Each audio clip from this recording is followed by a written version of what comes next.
Bonjour, je suis Angélique, bienvenue sur la chaîne YouTube d'Épanouie Vie. Nous voici partis dans une série de podcasts sur les distorsions cognitives. Nos pensées négatives aboutissent aux distorsions cognitives qui sont des déformations de la pensée.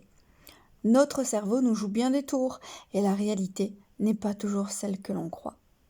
Elles nous rendent bien malheureux car nous passons à côté de la réalité.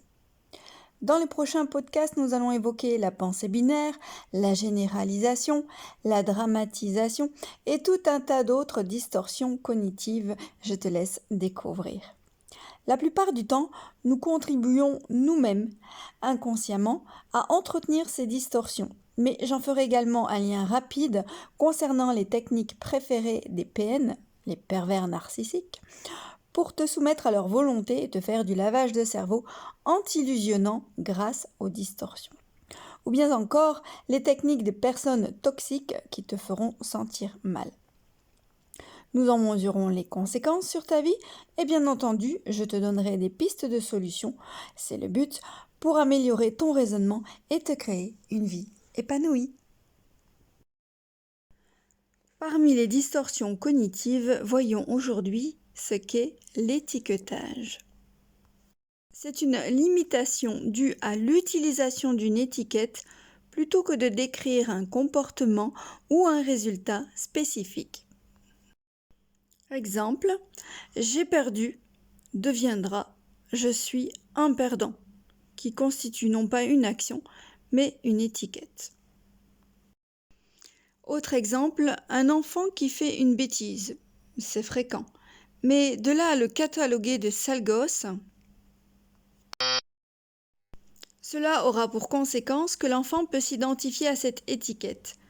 Comment pourrait-il avoir à cœur de réparer sa bêtise, puisque quoi qu'il fera, son étiquette est collée comme le nez au milieu de la figure. Tu n'es qu'un sale gosse. En grandissant, l'estime de soi sera basse avec une telle considération sur soi-même. Coller une étiquette, c'est aussi figer une situation, un comportement, et ne pas s'attendre à un résultat autre ou plus positif. Vous resterez donc embourbé dans votre problématique, vous vous limitez à cette étiquette. Je suis comme ça, il n'y a rien à faire. Si l'étiquette vous colle à la peau toute votre vie, elle constituera une faiblesse que le pervers narcissique ne manquera pas de vous rappeler, pour vous culpabiliser, vous faire sentir mal.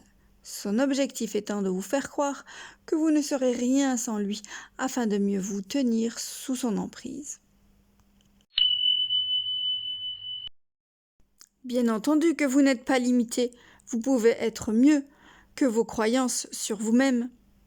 Évitez de croire aux étiquettes qu'on vous a collées et surtout, n'en collez pas à qui que ce soit, surtout si vous représentez une autorité pour cette personne. Vous pouvez faire un travail de dépassement de soi avec un coach de vie et abandonner votre vieux moi pour en créer un autre plus valorisant.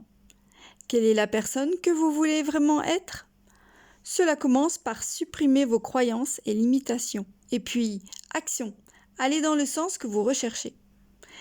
Quelqu'un qui vous juge ou vous critique vous met dans un sac ? Ce n'est pas de la bienveillance. Vous n'avez pas besoin d'entendre cela et encore moins d'y adhérer. Pour être tenu au courant dès qu'un outil de développement personnel est mis à ta disposition, abonne-toi bien sûr. Pour soutenir ma chaîne et faire grimper les algorithmes, pense à liker. Tous ces outils, ces sources d'informations, fais-en profiter le plus grand nombre en partageant. Je te remercie de contribuer à cette chaîne qui a pour but d'embellir la vie, de devenir une personne plus consciente et épanouie.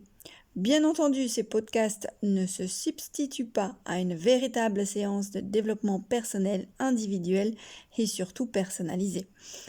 À très bientôt et coachement vôtre!